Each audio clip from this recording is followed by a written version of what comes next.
Story 1. I don't know how to feel or what to do about any of this. I've been working on this in IC and MC with my wife, but it's not enough. I've tried forums that weren't any help because I was getting called an idiot for staying. Self-help books, a journey of self-discovery. But this is eating away at me every day, and as much as everything else gets better, these feelings stay the same. I want to reconcile, but some days the heartache is so painful I want to die if I don't feel like I'm going to die of a heart attack at that moment. I haven't even talked to anyone about this except my therapist, our counselor, her, and my dad, so I feel completely alone. The short version, all of the signs indicate that my wife cheated on me. She engaged in what is the dictionary definition of an E with her friend and entertained the sexual advances of the AP and her partner. I found the texts indicating that everything going on was an E, and I found the texts about the sexual advances too. That is where my WS says that it stopped. Texts, entertainment.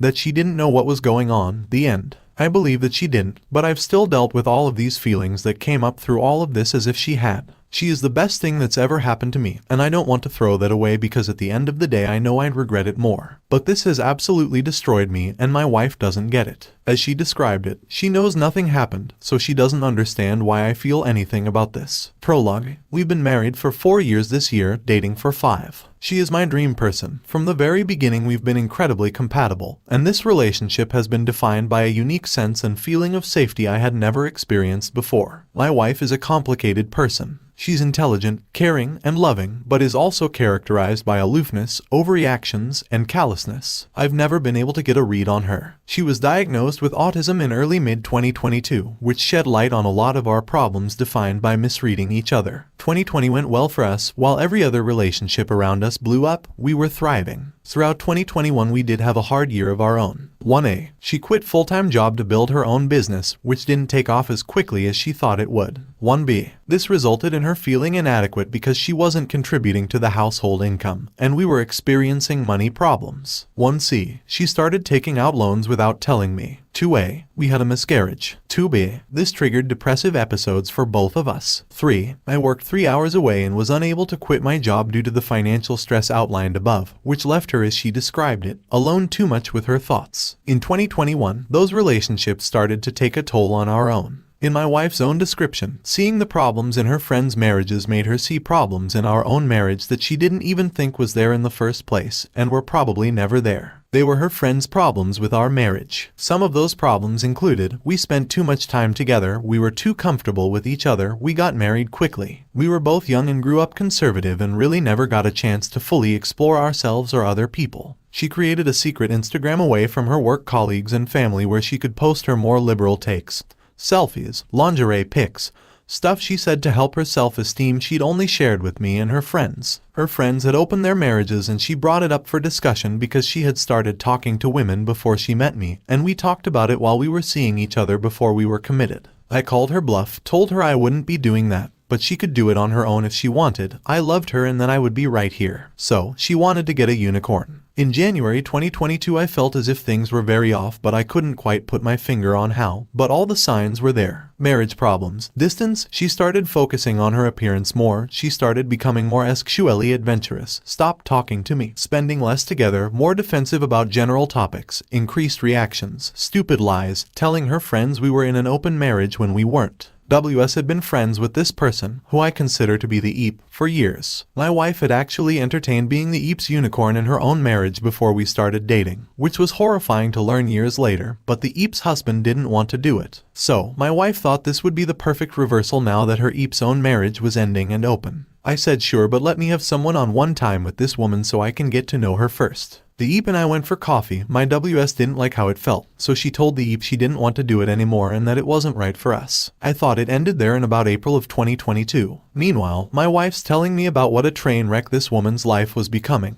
Her EAP was essentially breaking up her friends' marriages to get them to be with EAP and her partner. My WS gets diagnosed with autism around this time and it's like a light bulb moment. She's not aloof and distant and callous because she's unhappy and cheating on me. It's because our brains are different. If it weren't for that diagnosis I wouldn't even be here now. D-Day. I was sick and asked my wife to go get food. I gave her my phone because she could only check in through the app and I couldn't give her an order number or code or anything. She left her phone. I just started having a panic attack and went through it. I found months of texts of my WS and her AP talking SHT about me. I saw that her AP had sent my WS a picture she had posted on her secret Instagram saying, "My boyfriend thinks you're hot," in the middle of one of our conversations about our fights, and I saw my wife reply back, "Tell him he can add me on my Insta." I found those texts in July. The texts themselves were from May. I am never going to know what the EFF happened between then, if anything at all, but to my wife's credit, that was about the time she said that she didn't want to have a close relationship with AP anymore. When she got back, I tried to play it cool, but I was pale and shaking so badly that she asked if I needed to go to the hospital. I just told her, "You told her that her boyfriend can add you on your Finsta," through her phone, frantically packed while screaming, and left while she's shaking and repeating I don't know why I said that and begging me to talk to her. I go to my parents' house. I spend some time thinking. I tell her I'll come home if she lets me see the rest of the texts. She says yes. She deleted her entire message chain with that person going back to before we even started dating. So, I screamed, accused her of lying and being manipulative. I found out that she kept texting Eep like nothing had happened, so I gave her an ultimatum and she picked me, her side of the story. We had been fighting a lot, and she never felt like anything she did was right. I definitely knew that I had hurt her, but not as bad as I did. She felt like Eep was the only person she had in the world, and the only person that she could trust, because Eep had been there for her through several of her other relationships. She knew that Eep was trying to collect a little harem for her boyfriend, but not trying to divide me and my wife, because she didn't believe Eep would personally do that to her, because she thought Eep had my WS and our marriage's best interests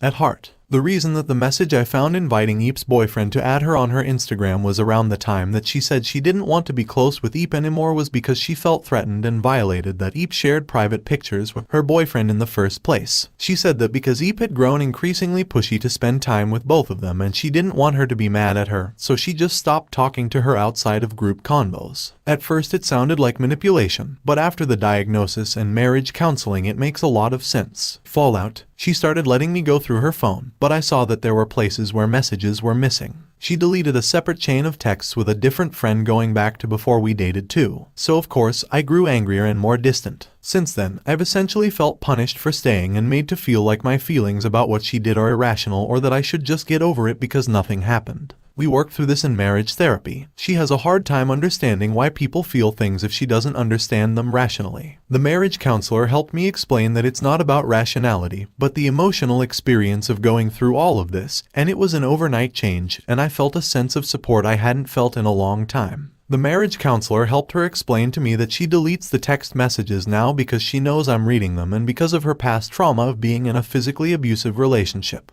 I don't entirely blame her. I've been yelling a lot when this stuff comes up. We were starting to move on. I felt better, but I didn't think better. Between the E, my wife's reactions to my feelings about the E, and some other stuff I had been going through in my personal life, I have become very cynical and cold. I don't trust people anymore. I don't want personal relationships with people anymore. I removed all of my wife's friends from my socials because I'm just done with any pretense of any personal relationship with them anymore. Because there's absolutely no way they didn't know what was happening. And because some of them were actually trying to be a go-between contact for the EEP to get in touch with my wife after she blocked her. My wife's friend from college comes back into her life, and he's married. She wants us to hang out so I can make a friend. I tell her we can go out, but I don't want to be friends with her friends because I don't know who else is trying to F her. We get into an argument about it later that day. We talk about it, and I'm vulnerable for the first time with her in years by telling her straight up that I don't trust her. And even though I haven't been checking her messages, that's because I know she's probably deleting them anyway. D-Day 2. It's Christmas. Everything feels okay. I check her phone for the confirmation of plans we had that morning that went to her number, so I don't have to wake her up. I see messages from a guy telling her good night. I check it and it's deleted. I don't do what I've been doing and blow up on her. I let us have our Christmas morning. We head to the car to go out, and I tell her calmly, I know you're doing this. I saw your phone. This is why I said I don't trust you and why I can't trust you. Let's try to have a good day anyway. We don't argue. I don't even know what to call it. It's really quiet the rest of the day until we start talking in a very vulnerable way. Haven't talked in months. She's honest and tells me that she was talking about how insane I am. New Year's weekend, I feel the panic that I guess some people have when they feel like something's wrong. I check her Instagram. The guy makes vague mentions of a meal on Sunday when I was supposed to work. I wait for my wife to wake up, make her a nice coffee, ask her what he was talking about. She says she made plans with him and she wasn't going to go. I ask if his wife was going to be there. She says no. I ask to see her phone. She asked him. It gets worse. His marriage is effed up too. It gets even worse. My wife is the one who decided to add him out of the blue on Facebook while we're going through this SHT. It gets worse. She never called it off and told me she hadn't gotten around to it yet. So, I got angry. I don't think I started yelling at that point, but she was, and it was just an argument all day.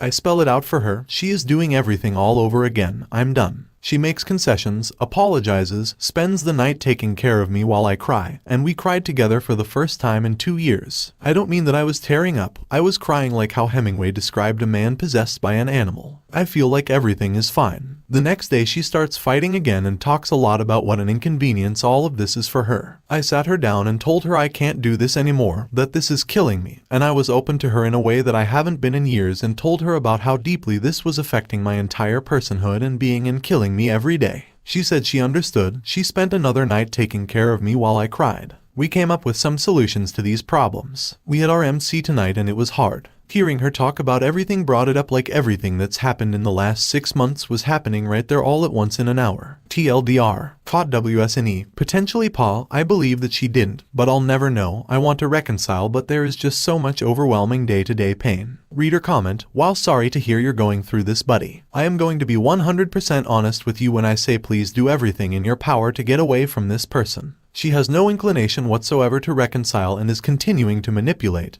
gaslight, and blame you for her wayward actions. You are the only person trying to salvage this relationship. Please, Opus, I implore you to go get counseling for yourself and remove this manipulative person from your life. It really pains me to read the level of disregard and disrespect she is subjecting you to. Story 2. My progress of surviving. D-Day was 3 months ago. I left her because she cheated on me and was lying and disrespecting. Went nuclear, then just took my stuff and left apartment, went straight no contact while was in taxi. Made a mistake of not blocking her, just deleting everywhere. She wrote me later that day asking for forgiveness. I didn't know the rules for no contact at that time and answered her to go to hell and AP to die. Then she apologized again and asked for forgiveness again. I said that I don't know for now. There was no more contact from her. Her apologies never felt real. It felt like she was upset with herself being a bad guy. I really trusted her. I knew that she was hanging out with the AP, and I knew that a P was into her, but I saw her as a strong character. Turned out she is not, and I am not going to enforce morality on anyone. They have to do it themselves. Earlier that year I catch myself emotionally involved with another girl. She was kinda throwing herself at me. She was new and interesting.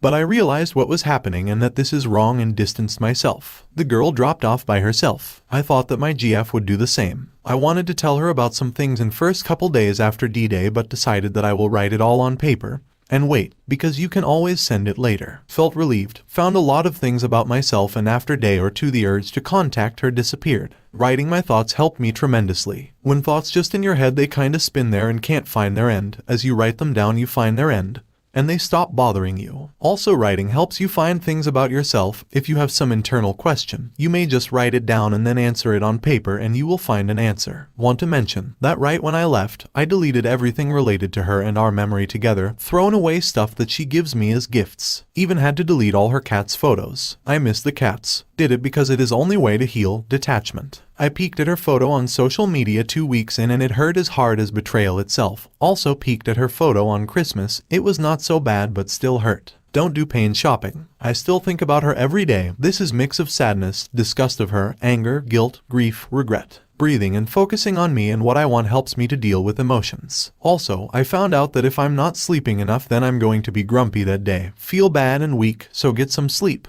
Procrastination is playing with your mind too. It wears you off. It is better to do something or just meditate. Some days are bad, some are good. Learned to be not too hard on myself. I started keto diet on D-Day and lost around 30 pounds in first month. The diet is a bit expensive and dull, but it adds routine in life which is good for you. Started jogging. I didn't know that I could run 5 miles without stop. You have to threat jogging and other physical activities as mental activity. Actually, your body is very durable, and it is the mind that quits. Asked for promotion and raise at my job, got both. Then asked for relocation in other country, got that too. I will leave in 2 weeks. Very hopeful for that new life that I am going to have. Started caring for myself more, bought new clothes, got beard cut, resolved some health problems. It is hard to love yourself, but it is a skill, and you can learn that. This subreddit helped me a lot because I couldn't really talk to anyone. I read it daily. My mother told me to get over the breakup when I wanted to talk to her after 2 months of D-Day. She doesn't really care, I guess. And I realized that only you yourself can really listen to you and care, so you have to give that to yourself. I was not perfect partner by no means, but I really wanted to be better for her and was struggling with that and always felt that I was not good enough for her. Actually, there was a lot of red flags that I dismissed and didn't trust my gut. Gut is telling the truth, listen to it. 2 quotes struck me on this subreddit. We project ourselves on our partner, that means you expect them to be faithful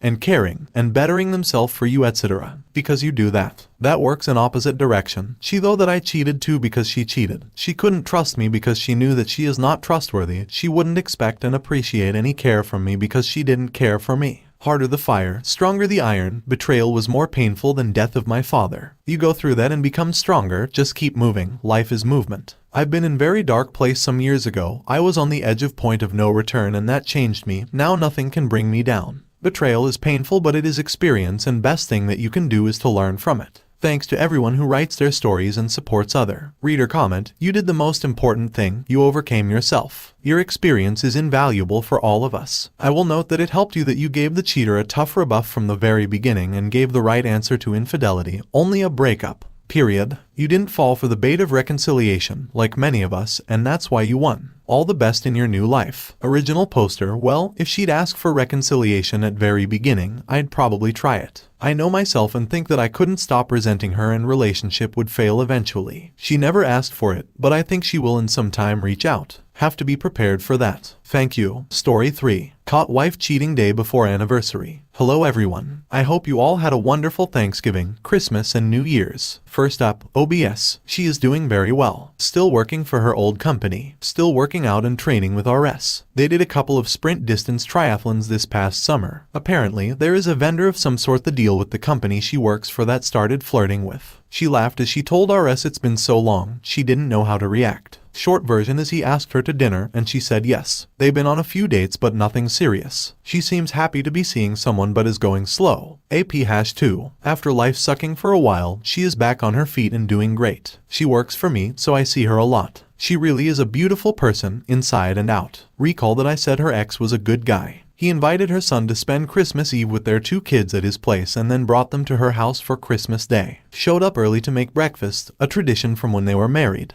As for my family, both kids doing great and our granddaughter is just a joy to be around. I remember a bumper sticker I saw years ago that's something like if I had known for fun grandkids or I would have had them first. Finally, RS and myself. It hasn't always been easy, but I am still committed to R and we are making it work. We both have our moments, but we talk and work through it. Most recently mine have been stress related to work. Inflation is taking its toll on my business and that stress has triggered other issues. I've never been one to bring work home and that isn't always for the best. On the advice of a good friend here, thanks Mike, I've opened up more about business stuff to RS. Maybe finally understanding the meaning of partner. Her issues are still struggling to forgive herself and feelings of guilt over what she did. Most recent was her driving out to the cabin to surprise me for my BD. While I was hunting. On the way she convinced herself that she was going to find me there with another woman. All a manifestation of not being able to let go her guilt. I'll finish with this. Thanksgiving morning RS asked me what I was most thankful for. My answer surprised her. I'm sure she thought it would be something like our granddaughter, or our kids, being healthy etc. I told I was thankful for these last 22 months. That while it was difficult, traumatic, painful, and all that, it's brought us to where we are today. I've never been happier and wouldn't trade it for anything.